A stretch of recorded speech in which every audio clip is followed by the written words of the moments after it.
আমি 24 ঘন্টা তোমার নাম করি, তোমার ভজন করি। এই এক কাজ করো ঠাকুর, আজকে তোমার মায়াটা আমাকে দেখিয়ে দাও।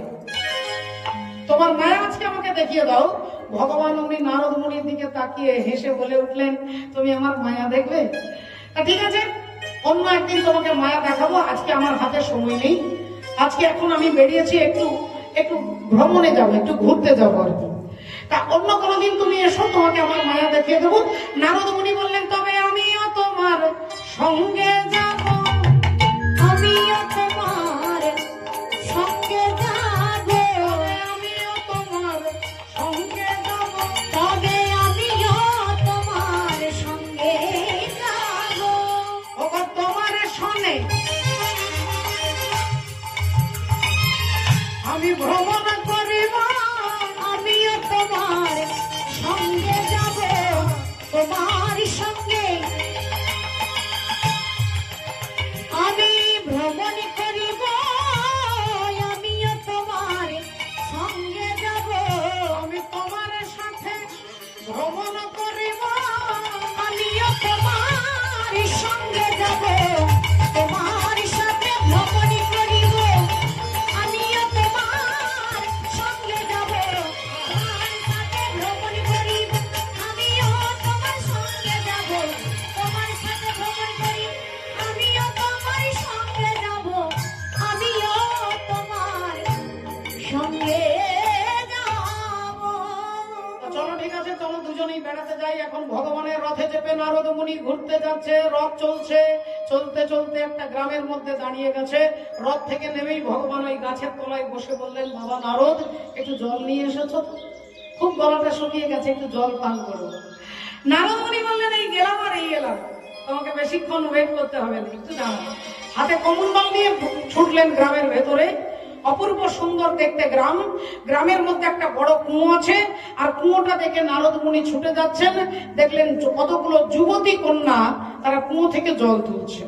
নারদ মুনি গিয়ে কমণ্ডলটা বাড়িয়ে দিয়ে বলছে, একটু জল দেন তো। আর অমনি একজন যুবতী কন্যা নারদ মুনির দিকে তাকিয়েছেন। যেই তাকিয়েছেন অমনি দেবর্ষি নারদ অবাক হয়ে গেছে, এত সুন্দর দেখতে। সঙ্গে সঙ্গে বললেন, আমাকে তোমার বাবার কাছে নিয়ে চলো, আমাকে তোমার বাবার কাছে নিয়ে চলো। আমি তোমার বাবার সঙ্গে কাছে গিয়ে কথা বলে তোমাকে বিবাহ করতে চাই। তুমি তোমার মালিক নও। একটা মেয়ে তার নিজের সিদ্ধান্ত নিতে পারবে না। হরি বল, এটা শাস্ত্রচিত কথা। আজকের আদালত, আজকের সংবিধান, আজকের নীতি, আজকের নিয়ম এটা আলাদা হতে পারে। শাস্ত্র বলছেন একটা ছোট্ট মেয়ে তার বাবা মায়ের কাছে সুরক্ষিত থাকে। যখন বিয়ে হয়ে যায় তখন স্বামীর কাছে সুরক্ষিত থাকে। যখন সন্তান হয়, বুড়ো হয়ে যায়, তখন ওই মা তার ছেলের কাছে সুরক্ষিত থাকে। আমি আগেই বলেছি, কন্যা হচ্ছে রত্ন, আর রত্ন বাজারে এরকম তিরপলে ফেলে দিয়ে বিক্রি হয় না। সব সময় তাকে সুরক্ষার মধ্যে রাখতে হয়। আর নারী যদি সুরক্ষিত থাকে তার বাবা মার কাছে, তার স্বামীর কাছে, পরে তার ছেলের কাছে। এই কারণে মহাজন বলছে, ওগো শ্বশুর বাড়ি ওই গ্রামেতে,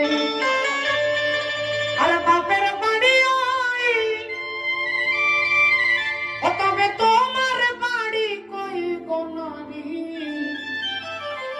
তোমার বাড়ি কই? ধরি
মেয়ে যখন বিয়ে হয়ে যায় তখন সে বলে ওটা আমার শ্বশুর বাড়ি, এই গ্রামে আমার বাপের বাড়ি। তোমার বাড়ি কোথায় সে বলতে পারবে না। আর এই কারণে মনে হয় এখনকার মেয়েরা এই জন্য শাশুড়িকে ঘর থেকে তাড়িয়ে দিচ্ছে। আর নিজস্ব কোনো বাড়ি নেই, তাই শ্বশুর শাশুড়িকে ঘর থেকে তাড়িয়ে দিচ্ছে। তত্ত্বদর্শী মহাজন বলছে, শিশু কাটার শৈশব কাটে বাপের আলোয়ে, যৌবন কাটে স্বামীর ঘরে শ্বশুরালয়ে।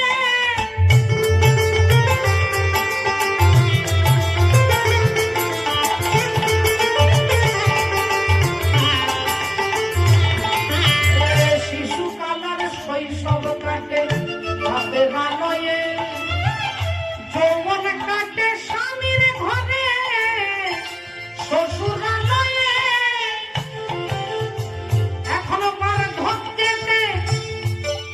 ধরতে কেউ নাই আর, তবে ছেলের কাছে রই, তবে তোমার বাড়ি কই তোমার বাড়ি কই, তবে তোমার বাড়ি কই গোনারি তোমার বাড়ি কই। ওরে মানুষ হয়ে নিজের বাসা বুঝবি না ভবে। কোন বাড়িটার কথা বলছে মা? গোবিন্দ থেকে। ওটা বাপের বাড়ি, আর এই জগৎটা হচ্ছে শ্বশুর বাড়ি, মায়ার সংসার। এখান থেকে এখানে এসেছি, নিজের বাড়ির ঠিকানা আমি নিজে জানি না। ও যে মানুষ হয়ে নিজের বাড়ি বুঝলি না ভবে, মহাকালের চক্র এসে দাঁড়াবে যাবে।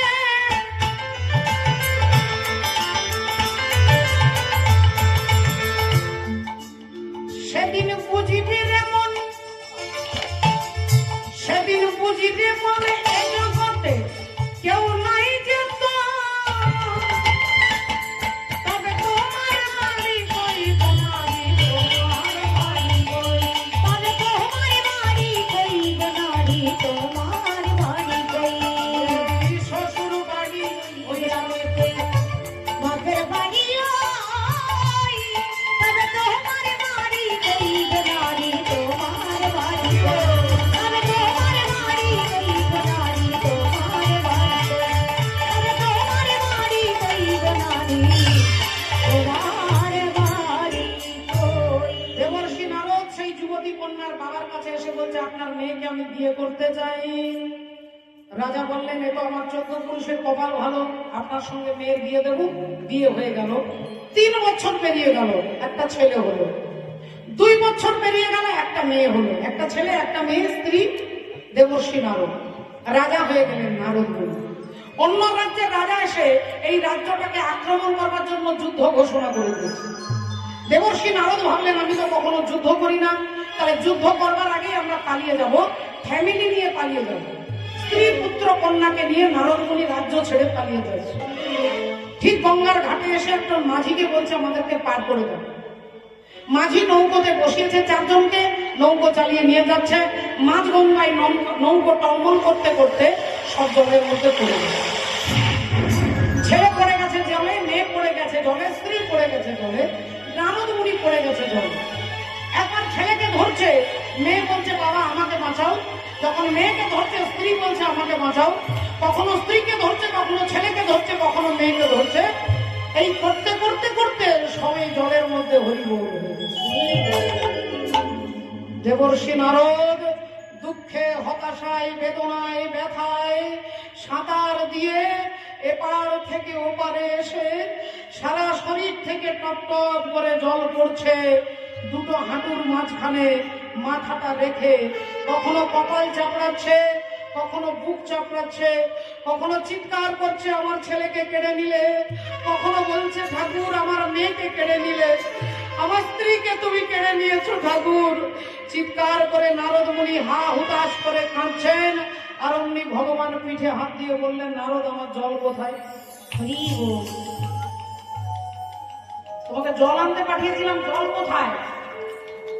তোমাকে জল আনতে পাঠিয়েছিলাম না স্নান করতে পাঠিয়েছি? তুমি ভিজে বসে আছো। 1 ঘন্টা হয়ে গেল। নারদ মুনি বললেন 1 ঘন্টা? 1 ঘন্টায় আমার বিয়ে হলো, আমার ছেলে হলো, আমার মেয়ে হলো? 1 ঘন্টা? ভগবান বললেন সব 7 মিনিটের খেল। তুমি আমার কাছে এসেছিলে মায়া দেখতে, আমি তোমাকে আমার মায়া দেখিয়ে দিলাম। তুমি মায়া দেখতে চেয়েছিলে, আমার মায়াকে অতিক্রম করতে, তুমিও পারলে না। তোমাকেও বলতে হচ্ছে আমার স্ত্রী, তোমাকেও বলতে হচ্ছে আমার ছেলে, আমার মেয়ে, আমার ঘর, আমার বাড়ি, আমার জামাই, আমার নাতি। এটা কারা বলে? না, মায়াবদ্ধ জীব বলে। তোমার মতো নারদকেও বলতে হচ্ছে আমার স্ত্রীকে তুমি কেড়ে নিলে, তুমি আমার মায়াকে অতিক্রম করতে। আমি যদি না চাই এ জগতে আমার মায়া কেউ অতিক্রম করতে পারে না। ভক্তমন্ডলী, ভক্তিমতী মায়েরা, তাহলে একবার ভেবে দেখুন, আজকে ভগবান দূরে দাঁড়িয়ে হাতে তালি দিচ্ছে, বক্রবাহন প্রতিজ্ঞা করছে, আমি অর্জুনের ধড় থেকে মুন্ডটাকে বিচ্ছিন্ন করে দেব।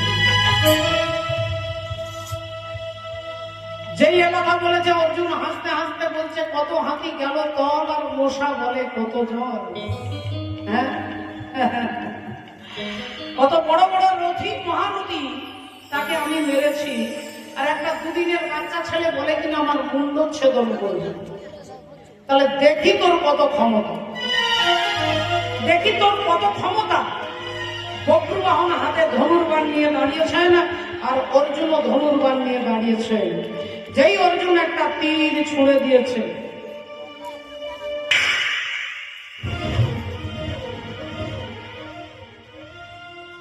বক্রবাহন অর্জুনের তীরটাকে 2 ভাগ করে দিয়েছে। এবার বক্রবাহন একটা তীর অর্জুনের দিকে ছুঁড়েছে, অর্জুন তীরটাকে 2 ভাগ করে দিচ্ছে। এভাবে যখন অর্জুন তীর ছুঁড়ছে তখন বক্রবাহন ভেঙে দিচ্ছে, আর যখন বক্রবাহন তীর ছুঁড়ছে তখন অর্জুন ভেঙে দিচ্ছে। ঘন্টার পর ঘন্টা একই রকম যুদ্ধ চলছে, কেউ কাউকে মারতে পারছে না। অর্জুন ভাবছে, আরে আমি একে মারতে পারছি না। বক্রবাহন ভাবছে, আমি ওকে মারতে পারছি না। এই চিন্তা করছে দুজনে। হঠাৎ করে আজকে বক্রবাহনের কাঁধে হাত দিয়ে দাঁড়িয়েছেন কে? গঙ্গে গঙ্গে মা গঙ্গে, গঙ্গে গঙ্গে মা গঙ্গে, গঙ্গে গঙ্গে মা গঙ্গে, গঙ্গে গঙ্গে মা গঙ্গে, গঙ্গে গঙ্গে মা গঙ্গে, গঙ্গে গঙ্গে মা গঙ্গে। হে মা সুরেশ্বরী গঙ্গে, মাই হে মাসুরেশ্বরী গঙ্গে, মা হে মাসুরেশ্বরী গঙ্গে। হে গঙ্গে গঙ্গে মা গঙ্গে, গঙ্গে গঙ্গে মা গঙ্গে, গঙ্গে গঙ্গে মা গঙ্গে, গঙ্গে গঙ্গে মা গঙ্গে, গঙ্গে গঙ্গে মা গঙ্গে, গঙ্গে গঙ্গে মা গঙ্গে। বাবা বক্রু, তুমি চাইলেও অর্জুনকে মারতে পারবে না। আমি গঙ্গা দেবী তাকে অভিশাপ দিয়েছি, তার ছেলের হাতে তার মৃত্যু হবে। আমি যতক্ষণ সাহায্য না করবো তুমি মারতে পারবে না। তাই আমি গঙ্গা দেবী গঙ্গা বান হয়ে তোমার হাতে ধরা দিচ্ছি। ওই বানটা নিয়ে অর্জুনের মাথাটাকে লক্ষ্য করে তীরটা ছুঁড়ে দিল। আর যেই গঙ্গা দেবী বান হয়ে ধরা দিল বক্রবাহনের হাতে, অমনি তীরটা নিয়ে বক্রবাহন যেই ছুঁড়ে দিলেন, অর্জুনের মুন্ড কাটা হয়ে গেল। আর যেই অর্জুনের মুন্ডটা কাটা হয়ে গেল, পড়ে আছে ধড়টা একদিকে, মুন্ডটা একদিকে। বক্রবাহন দাঁড়িয়ে আছেন, এদিকে ভগবান দাঁড়িয়ে আছেন। এদিক থেকে ছুটে আসছেন দেবী চিত্রাঙ্গদা, চিৎকার করতে করতে আসছে, ওরে বাপ বক্রু, তুই আমার স্বামীকে হত্যা করতে পারলি, তুই পারলি তোর বাবাকে হত্যা করতে, তুই তোর মায়ের সিঁদুর সিঁদুরটাকে মুছে দিতে পারলি। আমি মা হয়ে প্রতিজ্ঞা করছি, আমি যেমন তোকে 10 মাস 10 দিন পেটে রেখে তোকে আমি জন্ম দিতে পেরেছি, আমি এই 2 হাত দিয়ে আজকে তোকে আমি হত্যা করব। এসো জননী, এসো, আমাকে হত্যা করো না। তুমি আমাকে মারলে আমি মরবো না, আমি অমর হয়ে যাব। আমি ইতিহাসের পাতায় অমর। আর ভারতবর্ষের প্রতিটি নারী তোমার নাম উচ্চারণ করে তোমাকে স্মরণ করে প্রণাম করবে, এসো জননী, এসো আমাকে হত্যা করো। মা চিত্রাঙ্গদা ছুটে যাচ্ছেন, ছেলে বক্রবাহন মাকে ডাকছে। আহা মাইরে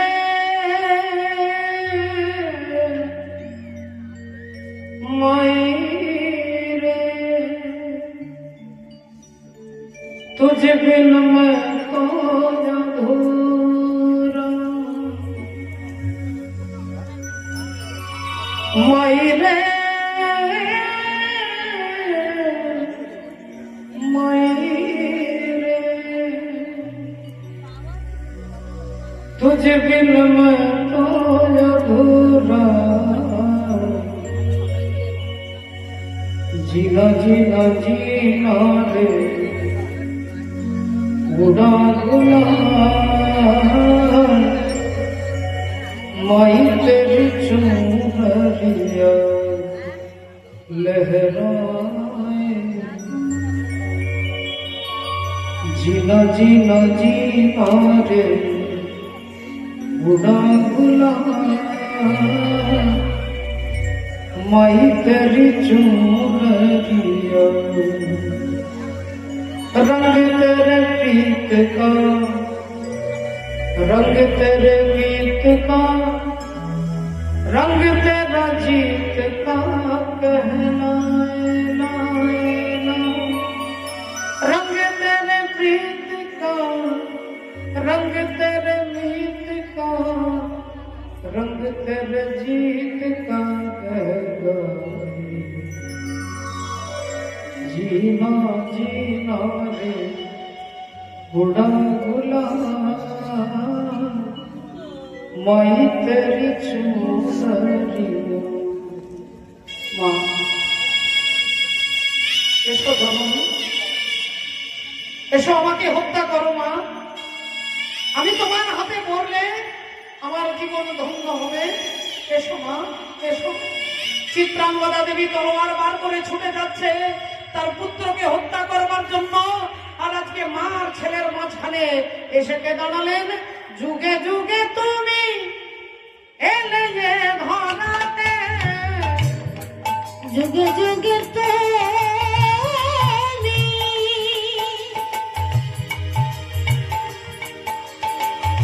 এলে এ ধরাতে, যুগে যুগে তুমি এলে যে ধরাতে, যুগে যুগে তুমি এলে এ ধরাতে, রাখিতে ভক্তে বিমান, রাখিতে ভক্তে বিমান, যুগে যুগে তুমি এলে এ ধরাতে, রাখিতে ভক্তে বিমান, রাখিতে ভক্তে বিমান, রাখিতে ভক্তেরি মান, রাখিতে ভক্তে ভগতেরি মান। ভগবান সামনে দাঁড়িয়ে বলে উঠলেন, দেবী চিত্রাঙ্গদা, অর্জুনের মৃত্যুর কারণ তোমার পুত্র নয়, অর্জুনের মৃত্যুর কারণ হচ্ছে মা গঙ্গা দেবীর অভিশাপ।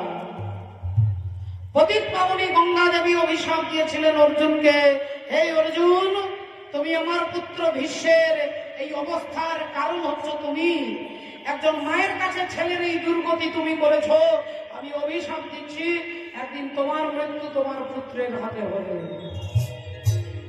তোমার পুত্রের হাতে তোমার মৃত্যু হবে। এই অভিশাপ মা গঙ্গা দেবীর, তাই অর্জুনের মৃত্যু হয়েছে। এটা দরকার ছিল অর্জুনের দর্পচূর্ণ করবার জন্য। তবে হ্যাঁ, তুমি সতী নারী, তুমি পবিত্রা নারী, তোমার মর্যাদা জগৎকে দেখানোর জন্য আমি অর্জুনকে বাঁচিয়ে দেব, আমি অর্জুনকে বাঁচিয়ে দেবো। যাও বাবা বকরু, যাও পাতালে গিয়ে উলুপি নাগের মণি নিয়ে এসো, তোমার বাবাকে আমি বাঁচিয়ে দেবো। বকরু বাহন ছুটতে ছুটতে যাচ্ছে, ছুটিতে ছুটিতে বকরু পাতালেতে গেল, ছুটিতে ছুটিতে বক্র,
ধরটাকে, মুন্ডু আর ধরটাকে একত্রিত করে যেই মণিটাকে ছুঁয়ে দিয়েছে, বলি অমনি অর্জুন বেঁচে উঠিল, অমনি অর্জুন বেঁচে উঠিল, অমনি অর্জুন বেঁচে উঠিল, অমনি অর্জুন বেঁচে উঠিল, এতই অভিশাপে মরেছিল, অমনি অর্জুন বেঁচে উঠিল, অভিশাপে মরে, অভিশাপে মরেছিল, হরি হরি হরি বলে অভিশাপে মরেছিল, অমনি অর্জুন বেঁচে, অয়নের মাথার মণি মাগিয়া লইল, অয়নের মাথার মণি মাগিয়া লইল। যেই অর্জুন উঠে দাঁড়িয়েছেন, ভগবান বললেন যাও অর্জুন যাও, এতক্ষণ ধরে যে ছেলেটাকে ধরবার জন্য তুমি লড়াইত ছিলে, ওই তোমার ছেলে পুত্র বক্রবহন, আর এই তোমার স্ত্রী চিত্রাঙ্গদা। যাও যাও, তুমি তোমার ছেলেকে যত ইচ্ছে যত খুশি আলিঙ্গন করো, যাও। অর্জুন বললেন যদি ধরতে হয় তাহলে আগে আমি তোমাকে ধরব। চরণ ধরিতে দিও গো আমারে, নিও না নিও না শরণে, জীবন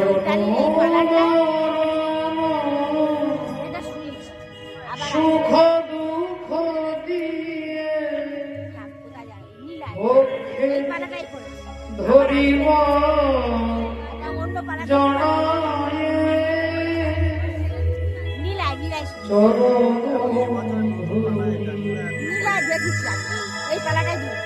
স্খলিত শিথিল কামনার ভার, বহিয়া বহিয়া হিরিগত নিজ হাতে তুমি গেথে নিও, দিও না আমারে ছড়ায়ে, চলো